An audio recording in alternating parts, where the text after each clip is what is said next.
All right, welcome to the new JFK show number 223. We have one of our favorite guests and one of our earliest guests that we've ever had, the one and only Phil Nelson. Now tonight he's going to talk about two books, one he authored himself and one he did not. And he's going to take it over from here. So we're kind of good at handing over the helm of the ship to whoever's more knowledgeable. So Phil, welcome to the show. Hey, Jim. Hey, Larry, I know you're a little under the weather, so we really appreciate you being here. So welcome here, Phil. All right. Well, thank you very much. I appreciate the intro. And yes, you asked me to come on this evening to talk about another book that all I did was read it. And I wrote a rather lengthy review, a book review, which I published on my own blog. By the way, I'm getting off of Facebook completely with thousands of others. And so Don't go looking for me on there anymore. I did have LBJ pages, Mastermind and Remember the Liberty pages. Yeah. And I'm taking all that down as of, yesterday. And I'm substituting a new blog/website. And it's at LBJ, the Master of Deceit. LBJ, the Master of Deceit. Is there any punctuation in there, Phil? No, it's all, there are no spaces. It's LBJ, the Master of Deceit.com. And I'm going to try to continue adding to the blog at least once or twice a week. And I want to keep it to things that come through that have something to do with Johnson. I mean, he's still in the news. Practically every day you can find some news about him. And Phil, does it astonish you how much denial there remains that LBJ had anything to do, as though it weren't just so obvious it hits you right in the face? The first time you looked, every American in the country, when Jack was shot, said LBJ did it, or thought it. Well, as a matter of fact, those rumors were all over Washington, D.C. at the time. Gore Vidal years ago spoke about that, about how anybody who knew anything about politics in Washington were participating in these rumors back then. And I know I was just a kid out in Indiana, and that subject came up a number of times. And here I was only 18 years old at the time. But anyway, I do not believe anyone can even read the first few chapters of your book and not understand the devious, diabolical, ruthless character of Lyndon Johnson and his unwillingness to brook any opposition to attain his goals, foremost of which was to become president of all the people. Jim, I was with my dad. I was 6 years old in Germany with my dad, and when he found out I was with him, and he exclaimed, he just said, "Johnson," Your father was unusually prescient. He's a very sharp guy. Still is. Yeah. A lot of this LBJ information is not prevalent at the conferences too, I've noticed. Well, yeah. As a matter of fact, that's a subject we're going to be getting into deeply shortly, because we have these guys coming out of the woodwork that are both board members of the organization. What was it called? Kappa. Committee against political assassination. Well, we're going to talk a little bit about that because Larry Schnaps is from what happened last year for the trial. But go ahead. Yeah. Well, it was that was amazing, and I don't know if we want to jump into that right now, but well, tell us about your book about Martin Luther King before we get into that. Okay. Well, I'm here to talk about this book primarily, and this is a book that was written by a fellow named Christopher Fulton and his wife, his second wife, actually, Michelle Fulton. Unfortunately, his first wife died, and it was kind of connected to this unbelievable. I hope it wasn't from eating poison fruit. No, I don't think so. It was. You see the subtitle there, Phil. Yes, right. Well, no, it was actually an accident that happened. Yes, accident with air quotes around that word, because she had come. This was after Christopher had been put in prison. This is how dastardly the government went after him. I mean, all he did was buy the watch. The Cartier watch. He had no idea that it was supposed to be, or that it was actually evidence, very incriminating evidence, not against Lee Harvey Oswald, but against, the powers that be. Lyndon Johnson in particular. And Lyndon Johnson in particular. And that his name is repeated often in this book. Have you read this book yet, John? I have not. I'm sorry, Phil, but I love that you have. Go ahead, Larry. No, I read your review, and I read it about 2 or 3 times, and I was just dumbfounded, Phil. And I have a few questions about some of the stuff that you write there, but we'll deal with that later on. Well, and by way of talking about, just very briefly, my own book, which this book was published actually a month too late. It was published May 1st of 2018. You got to understand, Phil, those things don't happen by accident, that it's published a month too late. Well, I just That's felt not just a coincidence. But yeah, something happened with the publisher, and they got way behind early in the process, and I still don't understand it, and I guess I never will. But I did reference in a lengthy footnote in my book review, a book review that is published on my blog website I just mentioned. And I have circulated it in other places. I was trying to get Lou Rockwell to print it. I'm not sure if that's going to happen or not. It's a bit long for Lou, don't you think? You might do it in installments. Well, yeah, it's a very lengthy. It's a 5,600 page Word review. Word. And it's the equivalent of 11 pages on Word. So, he doesn't really like to touch those. However, I notice he does link to articles, and he'll put the first paragraph in and then click here to read more, and he's done that many times recently. And so I was hoping he would do it that way. I haven't heard back from him yet, so we'll see.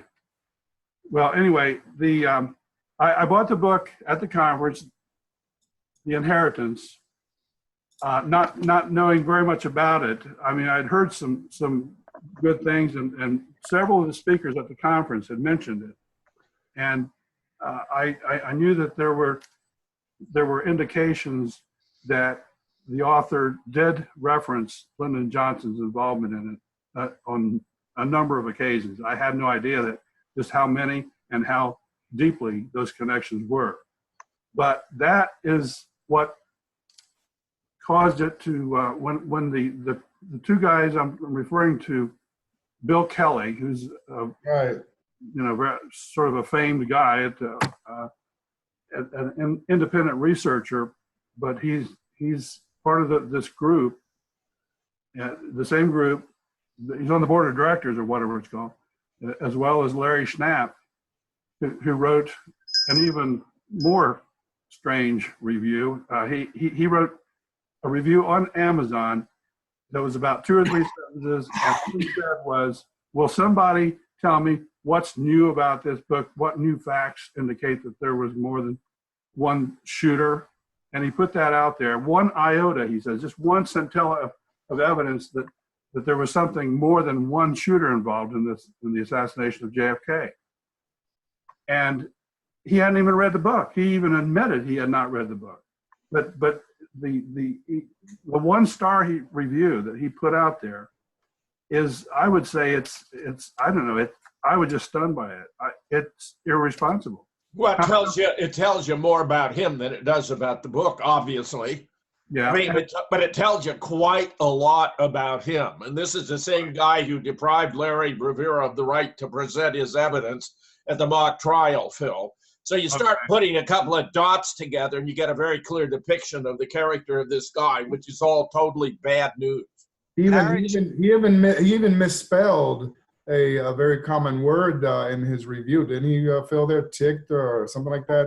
He was trying to spell trinkets. JFK's trinkets. Yeah, trinkets. Yeah, trinkets. He was trying to denigrate even his jewelry, his his St. Christopher medal, his money clip that he wore in his, it was a money clip, but he put it inside of his wallet, and he put the wallet inside his jacket inner pocket, so it was right next to his heart. I guess that was the purpose of it. I don't know. But in addition to those things, of course, there were other things like his cufflinks and tie clip, and of course that watch. And the watch is the key piece of Right. Yeah. But I think there's no doubt that Larry Schnapp is a deep state operative. I mean, you know, doing this kind of cheap rubbish attacking with a couple of questions, he hasn't even read the book, that's revealing. But monstrously, by excluding Larry Rivera because he would have blown away the myth that Lee Oswald had been a shooter, you know, much less a lone demented gunman. I mean, this guy is an operative. I don't think there can be any doubt about it.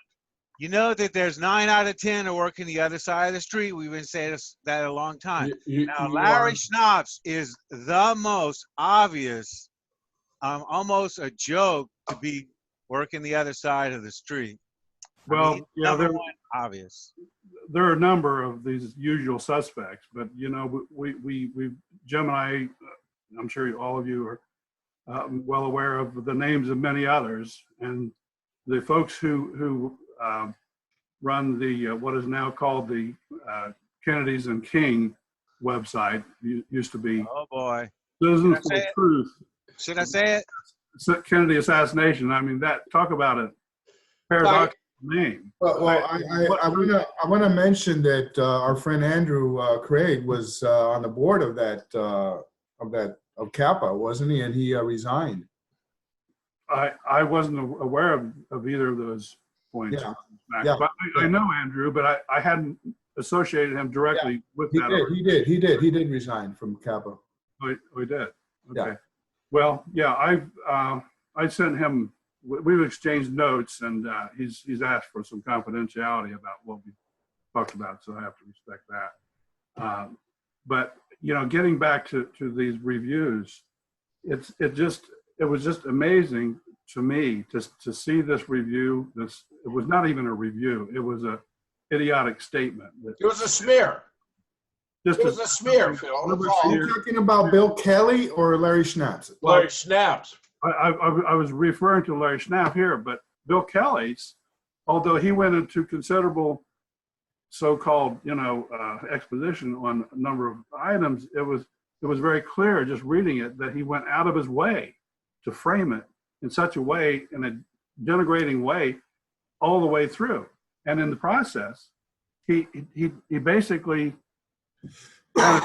showed or illustrated for everyone that he didn't, if he read the book, he didn't understand a lot of it. Well, I had long-standing problems with Bill Kelly when I was on the education forum, that we would frequently cross swords because he'd make some snide remark. I mean, he'd take it, something I'd said from an angle not intended to deliberately misconstrue it. It sounds to me as though he's continuing that pattern here, Phil.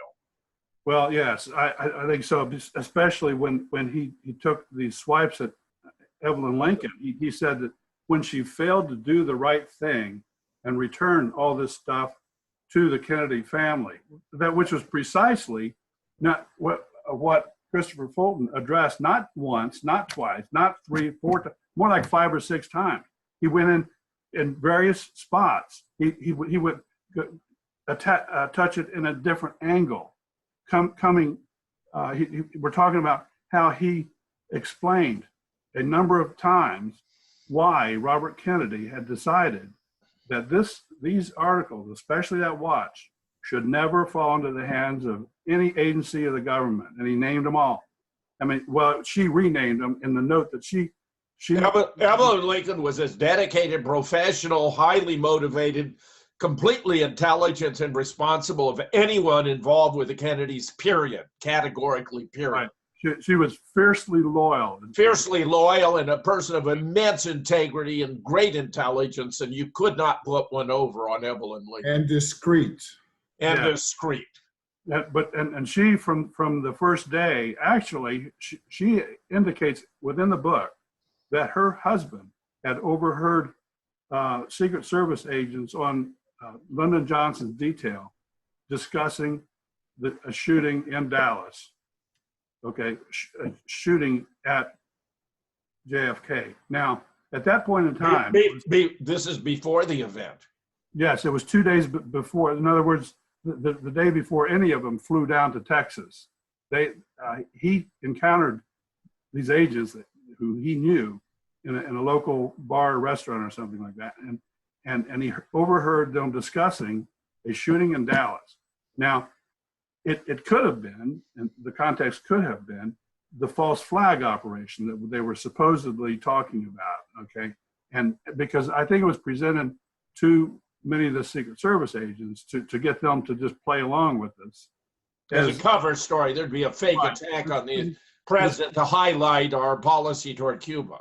Right. It was supposed to be a simulated assassination. Right. But you know, Phil, how this is a pattern. They do drills which go live. I mean, you know, 7/7 London attack was a perfect example. They had a plan to simulate a drill at exactly the same tube stops at exactly the same times. The explosives went off, and it was no coincidence. It's just the cover to set it up. So you're 100% on it. They're all like that. Everyone. Right. There were all kinds of things that were going on like that. Another key item that not everybody, but a lot of people have speculated on was the death a month before the assassination of JFK. The Secret Service driver of the limo he died supposedly of a heart attack at Camp David. Okay, and he was the Secret Service agent driver who actually liked JFK. Okay? And who was replaced by William Greer at the last minute. Right, exactly right. And I did not know that. Now within the book, Christopher Fulton has indicated that in his long conversation, which I'm going to be talking about in a minute, with the senior officer named Robert Bowick, I believe the name is pronounced Bouck, who had been the head of what was called the Protective Research Services, a division of the Secret Service. And so he had overall responsibility for the planning and protection of the president. And he had gotten to like the Kennedy. He was another one of the key people, the few people, I mean, who actually liked the Kennedys, and he basically became very close friends with Robert Kennedy in the aftermath. And this book goes into a lot of detail to describe all that. But the key part of that is that lies in the conversation, a very lengthy conversation that Christopher Fulton, the author, had arranged with Robert Bowick. And let me get this straight, because they talked about it in 1997. It was either 1997 or 1998 when he contacted Bowick, and they met in Arlington National Cemetery. It was in August, and it was a very unusual for Washington, D.C. Under umbrellas, and it's raining and everything. And a very cool day.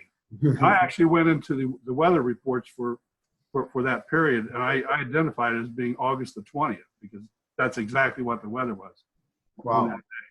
But anyway, that's my own speculation, but I was just interested in that. Anyway, after contacting him and arranging to meet him, that they met in the car, and Bowick had a rental car and met him, and they drove out to Arlington.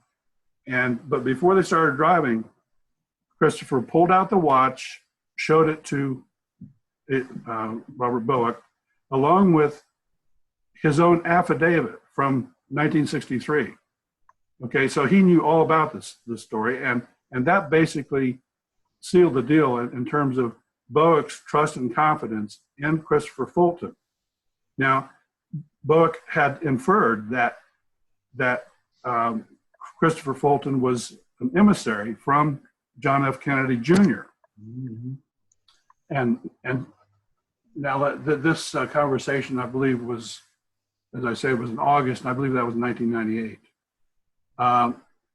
Later on, well, let me go back to that. That conversation took place under umbrellas, walking around Arlington National Cemetery. So if y'all have ever been there, you know how huge that place is and how many driveways and paths and so forth that they were walking around. Because they started off at JFK's gravesite, of course, and Robert F. Kennedy's as well. And they walked around, and they even found the gravesite for Evelyn Lincoln and other people. But anyway, the point is, that it was several hours. They're walking around, and the way that Bill Kelly saw that was, well, he called it BS. He says that conversation was BS. He ridicules it, yes. And he ridicules it as though, well, he didn't have any documentation. Yeah. So how can he prove this conversation ever occurred? And so he wasn't willing to accept the premise from that the author that they actually met, walked around in the rain under the umbrellas. And so I put in there that, I wonder if he would have accepted a tape recording or a transcript, a legally verified transcript of a tape recording. Where Kelly is doing a great job of outing himself and leaving no doubt about it. Yeah, I mean, he went way out of his way to question all this stuff. Yeah. And over again. And then he said, and the watch, how in the world could that possibly be evidence of a conspiracy? As though he didn't read the book. It explained it thoroughly.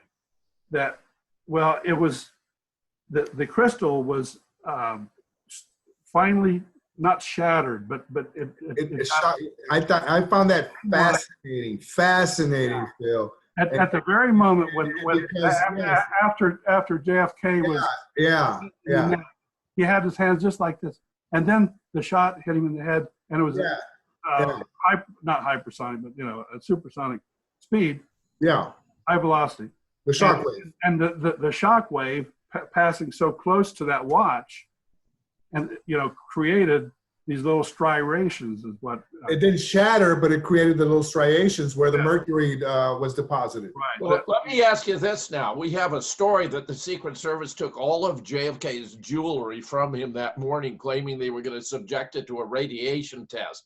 Might it be that story was to offset the significance of this book and what it tells us about the assassination? It was a pretext to get JFK to release all this stuff to the Secret Service. And according to Fulton, who got it from Bowick, well, those agents who did that were Lyndon Johnson's Secret Service agents. Okay, and they did it under the pretext that they were going to take it out of his hands and get it checked for radiation to make sure no one was trying to kill the president with. Right, and of course they wanted to make sure no metal would deflect a bullet fired at JFK and disrupt the assassination or provide evidence of multiple shooters. But they didn't get the watch. I mean, did they get his other jewelry? They had not taken that watch. You see, the deal here is that there were two watches involved. Aha. So this watch, he had rarely worn it after he became president. He wore it all the time before that when he was a senator. But when he became president, he switched to this Omega watch, and that's the watch that they actually took. The Secret Service took with all of his other jewelry. So they didn't realize he had a second watch that he put on for the motorcade. Well, yes, as a matter of fact, that was just happenstance that Jackie had sent that out to somewhere to get it serviced and cleaned and so forth. And it had just come back. She had it in her purse. God bless Jackie Kennedy. Yeah. And all this is happening. It's like. That's what I was going to mention. The chain of possession of the watch from Jackie to Robert, and how it eventually reaches Fulton here, Right. Yeah. It took it out of the stream of everything else. That was being controlled by the government and J. Edgar Hoover, the FBI. What happened is a nurse, he identifies the name of the nurse, who actually found it. And she gave it to someone else, I can't remember it right now, but whoever it was a Secret Service agent, and he gave it to this Robert Bullock. It was in his hands, and he saw the condition it was in with the his blood and brains and so forth on it, and then he gave it to Robert Kennedy. Now, so it was out of the chain of custody of all of that other jewelry, and it was handled that way, so that it wound up that Robert Kennedy had it, and he offered to give it to Jacqueline, but she wasn't interested in it because it was too much of a reminder. Too touching, yeah, too personal, too emotionally laden, yeah. So Robert Kennedy took it, and he wanted to keep it out of the hands of any government agency, and even his own family, for their own protection.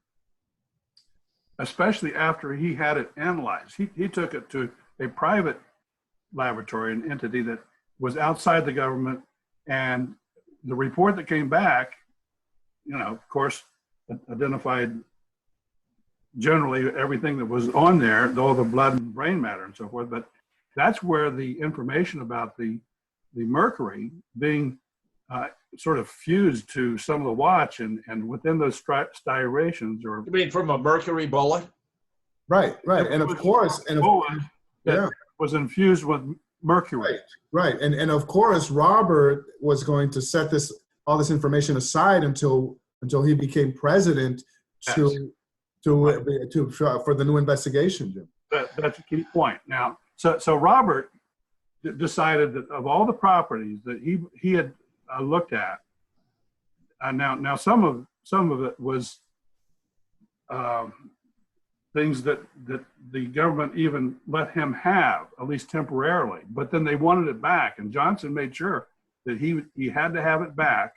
I think he gave them 3 or 4 years or something, and where he could hold that, but then he wanted it all back.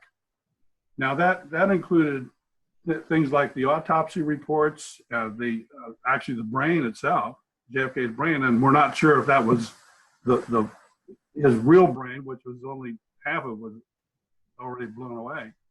I want to mention also not only the brain, but the Harper fragment, which was given also to Evelyn Lincoln, and Admiral Berkeley later on confiscated it from her, and it disappeared thereafter. Yeah, well, that's a good point. But anyway, there was this other evidence. Some of it was reports. I'm sure that a report that the report that he had gotten from this independent laboratory, identifying all that mercury on the watch. All of that material was reinterred with JFK when they put him in a new grave. He put the body in the new grave in March of 1967. Now you recall that going back to October of '66 is when the Kennedys turned over all of this other material back to the government, and Robert had withheld just these items from it with that intent, and he even I believe made LBJ aware of this. I'm not sure of that point because I don't think that was covered in here, but I don't know. Bobby wouldn't be inclined to tell Lyndon about precious mementos related to JFK and the assassination. I'd be very surprised if Bobby said anything to Lyndon.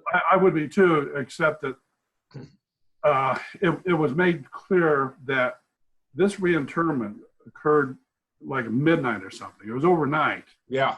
And they closed all the highways coming in and around that area. Yeah. And they had even National Guard. They had 300 National Guard troops keeping people out of the cemetery. But Johnson was there along with I believe Jackie was there and Robert Kennedy was there. McNamara, maybe. I'm not sure about McNamara, but anyway, it was sort of a religious service in a sense, I guess. Quasi-religious, yeah. Quasi, and but of course having Johnson there would have ruined any semblance of that. But good God, yeah, it turns it into a satanic ritual. Yeah, Probably so. Now, what happens with the watch after, after all this, Phil? Okay, the watch was withheld from all of that, and none of the others even knew what Jackie had done. That by giving her the watch, and then he putting it on his wrist, and then it was on his wrist the whole time, and the nurse in the Parkland had taken it and put it absent-mindedly. She had forgotten that she had put it in her pocket. So That's good, though. That's good, because she wouldn't have been aware she was carrying it. That might have made her self-conscious, and she might have said something to the wrong person had she remembered. Do not give it to the Secret It all Service. worked out in a very strange way, but I mean, these are a series of coincidental things. Serendipity. I know. Precisely. Modified serendipity. Which leads up to the point where it falls into Fulton's hands, which is what I'm dying to find out about. Now, Gary, what's the time now? Do we have to take? We got about a half hour to go. Oh, I thought you wanted to take a midway break. No, we're good. Yeah, we're good. We're going to roll on through. Okay, go, Phil. Okay. Well, to answer that question, the watch was the key item that Robert Kennedy gave specifically to Evelyn Lincoln, with the charge that she protect it throughout the rest of her life, and to make sure that she finds some safe home for it, especially, and he even told her, especially if anything should happen to him, because he was the only one who knew about it, and now she's going to know about it. And he went to her because he knew that she was fiercely loyal, as they put it, to JFK, and that she would do all she could. So she was absolutely trustworthy. Yes, and so she kept it. But by this time it had been cleaned. No. See, that's terrible. No, I mean the report has already been made, and by the time that she had it and sold, or actually gave it to this collector. And let me just say a couple words about Robert White. He was a guy who lived in Catonsville, Maryland. I lived about a mile, maybe a mile and a half from where he lived. I know exactly where he lived. And when I worked in Baltimore for about 24 years, a good part of that, I lived in Catonsville near him, and I would see his name in the local press from time to time as being for the area. He was kind of famed as being this collector of presidential material, not just JFK, but primarily JFK. He had things from Harry Truman and FDR and so on. But it was something he just kind of became of his own interest. He was actually a salesman of something or other. I can't remember now, but so he just did this. He collected, and even before when JFK was still a president, Robert White contacted Evelyn Lincoln to obtain an autographed photo of JFK. And that's the first communication they had. This is in 1961 or 62. And so she complied, sending that. And then from then on, he would often write her and ask her a question or something, whatever. And as time went on, they got to actually know each other. They visited. She would visit him there in Catonsville. And she got to know him, and she got to see just how energetic it was, how focused he was on collecting JFK memorabilia. And so she knew that, first of all, she was getting older all this time, and he was still relatively young, and that he would have a good long life. And his big interest was to start a museum. And it was turning into more of a JFK collection. Well, she wound up giving him a lot of different materials over these years, from the 70s and 80s especially. And as she got to know him, she came to the realization that he was the best shot for her to will all of this material, including the watch. And that's exactly what she did. She put it in her will, but even before she died, she sent it to him But she didn't give him the documentation, the documentation that would come later after her probate, after she died and her will was read and probate, so forth. And when that happened, by the way, while I'm on that subject, at the hearing, Robert White attended. And so he provided all this information. But as soon as the judge entered the chambers, a woman, a well-dressed older lady, came in and asked to speak to the judge. She says, I have important information for you. And so it was a lady judge. She said, okay, you may approach the bench. And so she went down there and handed him this handwritten letter from Evelyn and this letter from Evelyn Lincoln. And this letter is copied, and not copied, but it's printed. The words are printed in the book. And it goes on to basically identify the reasons that Robert Kennedy had given all this material to her, and that she and that he wanted to ensure that it remains in private hands. And it specifically said that he wanted to never fall into the hands, and he named all the agencies, the FBI, CIA, NSA, and so on, Secret Service, or the JFK Library, or NARA, National Archives. Because they, of course, would always be under the Control of the government, control of the administration, whoever. Story. and the whole point of that was to keep all this material out. So what she didn't have, and then she willed to Robert White, the rest of it was in that set of material that was reinterred with JFK's own body back in 1967. But the point is, all of these combined formed the evidence that would prove absolute case of conspiracy for all the reasons I've mentioned. Now, what happened though is that because she gave Robert the watch early, before she died, she wanted to make sure she hand delivered it, which obviously she could only do that when she was still alive.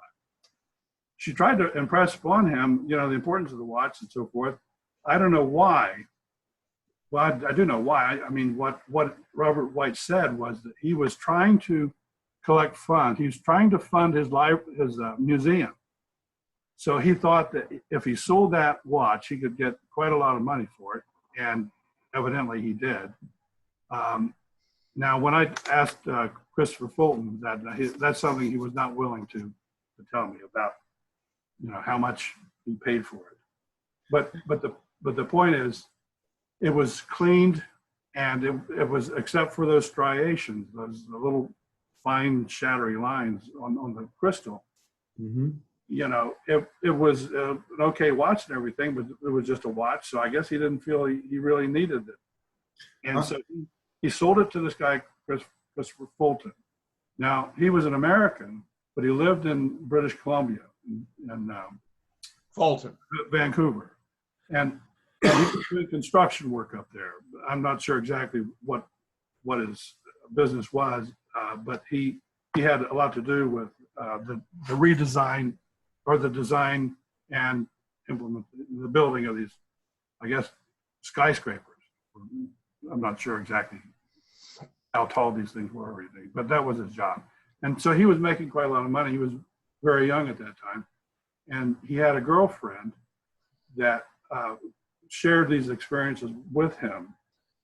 And I'm not sure, I can't remember if they were had gotten married. I believe that they had gotten married just before, everything fell apart. The whole thing went off the rails. And a lot of it had to do with the fact that Robert White wanted to auction off some presidential materials.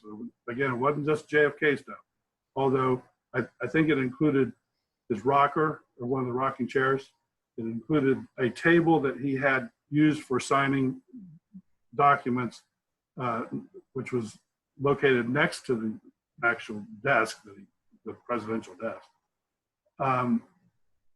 and some other miscellaneous things. I can't remember all of it, but he wanted to do this auction. He was going to have it done by Sotheby's in New York, and he talked Christopher into putting his watch up for auction as well.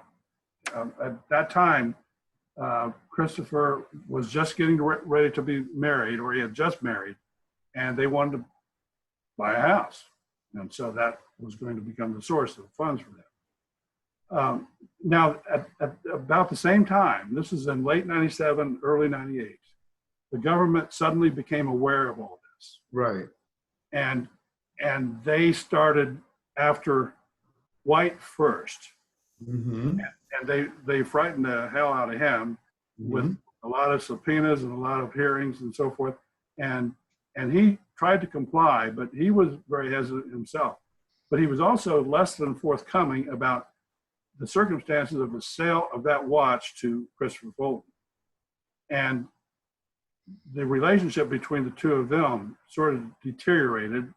I'm not sure exactly to what extent, but there was some mistrust of each based upon some, not very forthcoming information coming from Robert White himself. And a lot of it was because they were both frightened at this time and they weren't sure what to do. But who was in office at the time? this is Bill Clinton. Bill Clinton. Which is exactly what I wanted to talk about, or maybe interject here quickly, because in your article, you mentioned about Robert Kennedy Jr. getting involved in all of this, at a certain juncture. And I find that fascinating because it might be even related to, what happened to him, at the time of his death. And You mean John Jr.? You said Robert Kennedy. John F. Kennedy Jr. Yeah, John F. Kennedy, yeah. Yeah, John F. Kennedy Jr. And another thing, how this whole thing with Fulton crosses over to Phil's work on LBJ, because I think those are the two most important things, in what's going on here that Phil wants to present. Yes.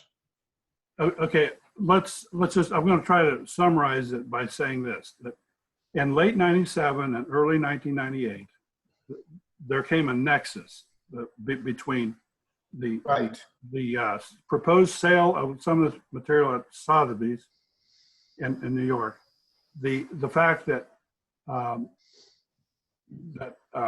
John Kennedy Jr. wrote a letter to President Bill Clinton in the same time frame. Which might have been a big mistake. Yes, I believe it was, but that's just my humble opinion. I agree with that. I agree with that 100%. Okay, well, what happened there is that he was actually proposing to Bill Clinton that Clinton authorize a analysis of the watch to exhumation of his father's body, okay, and so that they could examine it.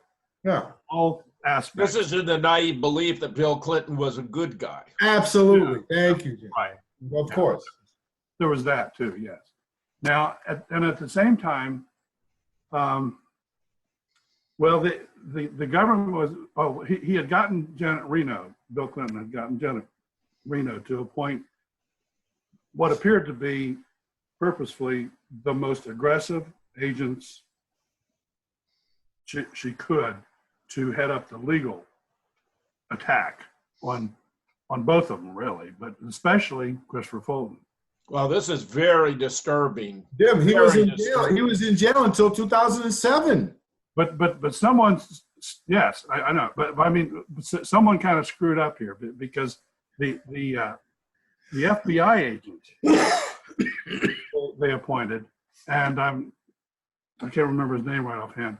He wasn't like that. He had been taught by his father to do the right thing, and what's he doing in the FBI? he might have been naive. Not doing the right thing. but anyway, he had tried to do the right thing in this case, and that was another key thing that happened that kind of salvaged all of it.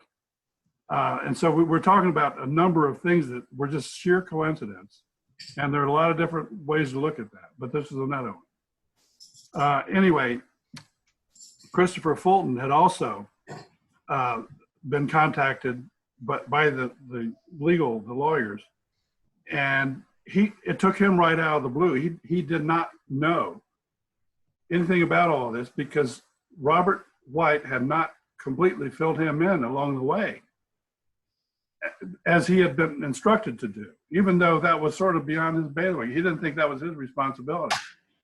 So that was one of the reasons that Christopher was taken by surprise when he was indicted in February of 1998. So when that happened, he had just gotten up, and he and his wife Shauna had just finished breakfast, and they had 4 dogs in there, and they were still living the happy life. That was the last day of his happy life, because he was indicted and hauled off, arrested. And what was the charge? Well, the charge was obstructing justice, I guess it was, because he wouldn't come clean with all the information about the watch and how he came. See, when guilty people have the opportunity to remove evidence of their guilt, they go all out to get it. Yeah. And they don't care who suffers as a consequence. Yeah. The other thing I left out a second ago, the deep state about Nexus in January, late December, January 98. Okay. Because he went to Sotheby's and they started the auction, but then the government stepped in and canceled the sale of that watch and put everything on hold. And so he gave that to his wife, Shauna, and she took it back to Vancouver. In the meantime, he had gotten a call from John F. Kennedy Jr. while he was in New York at this auction. That's right. John F. Kennedy, he recognized his voice immediately, and so he knew that it was the real deal. And he wanted him to fly down to Florida so they could talk. So that's what he did. Instead of going back to British Columbia, he went to Florida. All these travels were by train, by the way. This is another little wrinkle, because wise. He did not wise. Had he been in a plane, it might have had an unusual event. Yeah. Well, but he didn't like flying generally anyway. But anyway, so he went down there. And he had a full-day meeting with John F. Kennedy Jr. And he agreed there to sell him the watch. The understanding was John F. Kennedy was going to pay him $1 million for the watch, but it had to go through the auction house so that they could get their commission. He didn't want to be sued later for evading the terms of the contract with the auction. So that was the understanding. And anyway, he made sure that the watch was delivered to it was not John F. Kennedy himself, Jr. It was someone who worked for the family, but he arranged it so his father, also named Fulton, would actually be the person who would deliver that watch, because he knew that if he showed up down there, they're going to grab him, and who knows what. But anyway, so that worked out okay, and they sort of fooled the government because the government was ready to arrest him. Anyway, the point is that all that occurred right after this auction thing. That was in January, and so in February they came out to his place and had the Royal Canadian Mounted Police actually arrest him because he was still in Vancouver. Now they tried to get him to agree to extradition. That was a whole nother story. That took several weeks because at first he wasn't willing to do that, but he realized he had no choice, and that they came down on him like a ton of bricks, and basically convinced him, if you don't do it this way, then you're going to rot in jail. I have an excellent source who's repeated to me many times that Hillary and Bill were both CIA and proteges of George W. Bush. And that George H.W. Bush, therefore, would have had a keen interest, having supervised a hit team in Dealey Plaza, in getting any crucial evidence related to the assassination. Yeah, my understanding is that Clinton was CIA even when he was in Oxford. But anyway, but it gets better with JFK Jr. here, which is what I'm, Yeah, well, what happened there, as I say, he acquired the watch about the same time that Christopher was being arrested. So they hauled off Christopher, wanted all the proceeds of the sale of that watch, which they had already kind of spent on the down payment or buying the house or something. And that's another long story, but I don't want to get into the weeds on that. But they were insisting on all the proceeds from the watch. And then they obviously had to go, if they wanted the watch, then their only recourse was to try to get it back from John F. Kennedy Jr. And all of that was kind of sealing his fate, in my opinion, because, well, he told, okay, the other thing that they did when Fulton went to Florida to meet JFK Jr.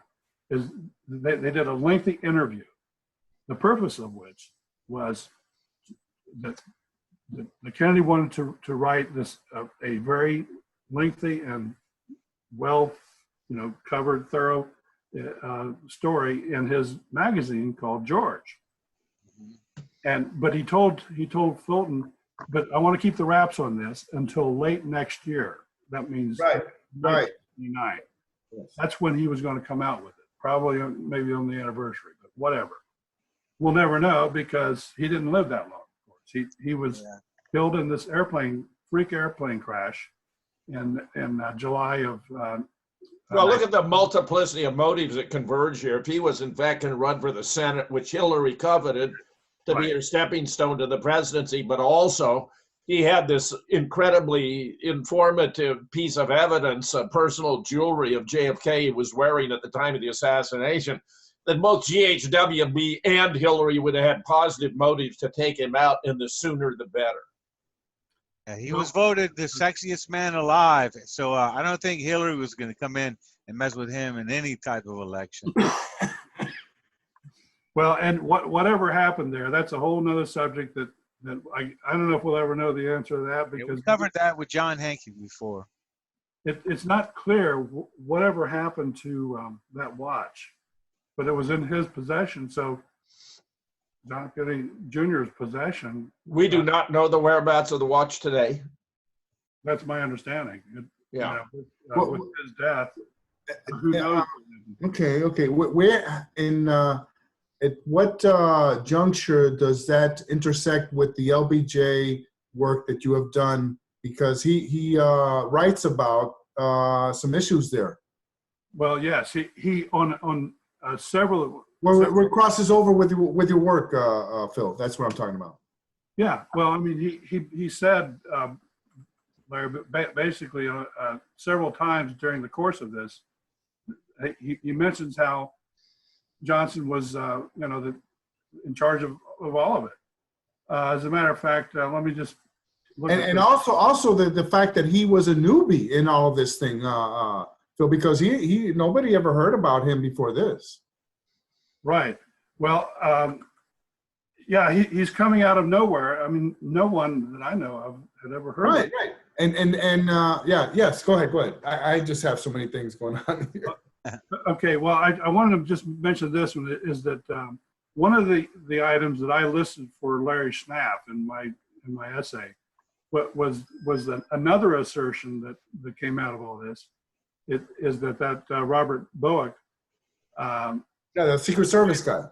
Yeah, he stated that Dallas Mayor Earl Cabell and Sheriff. Oh yes, yeah, I know. Which CIA operatives. Now we know that's true. And Sheriff Decker. Yeah, I didn't get the sentence out. Phil didn't finish the sentence. I'm sorry. I started to say that both of them purposely told their police and sheriff's deputies to stand down. Right. That their protection for motorcade, edited Houston and L. And in Phil's paper, he mentions that they were possible CIA assets. Sure. And now we know, based on the new documents that came out last year, that Earl Cabell was a CIA asset. He joined in 1956 for crying out. That's right. And we published it. One of the first entities that published it were we. We were the. Yes. Okay, well, the other part of that was that a similar order was repeated to the Secret Service agents on their detail as well, and all to facilitate that false flag assassination attempt. You know, they were all told this scam that there was going to be a false attempt, and they even had, you know, supposedly these abort teams that they're trying to portray it as though, no, they tried to stop the assassination, which is a lot of BS. Yeah, I agree with that. Anyway, when Buck was asked who turned it from a false flag, a simulated attempt, to a real assassination, Buck stated, well, that was Lyndon Johnson. Of course. It was Yeah. behind it from the beginning, for crying out loud. The whole idea of it being simulated was just a cover story. It never had any truth to it at all. It was never. I believe that Judith Baker writes about that in her book, about that being a simulated attempt. Yeah, Well, there are a number of books that I think have, you know, referenced that. But I think it's all of these, that was just one example. I'm not going to go plow through the book and give you all the other examples, but the whole point of that is that let's say there's about, I would say, at least half a dozen such other illustrations where he referenced Lyndon Johnson as being having done this or that, and it's all tied together. The key player behind the assassination and the cover-up. Yeah, I mentioned one previously. It was Lyndon Johnson's agents who did that whole thing with that scam about Taking the jewelry. Yeah. And you know, the other one was where Evelyn Lincoln's own husband had overheard Secret Service Yes. You know, now that's very troubling. That's very troubling, Phil. That Evelyn's husband heard this. She must have shared it with Evelyn. You would think she shared it with Dan. Before the shooting. They didn't go into great lengths, but I think that the whole meme at that time was that the Secret Service was you know, trying to conduct a simulated assassination, but everyone who wasn't really into it and had a responsibility had been told this is just an exercise. It's just a drill.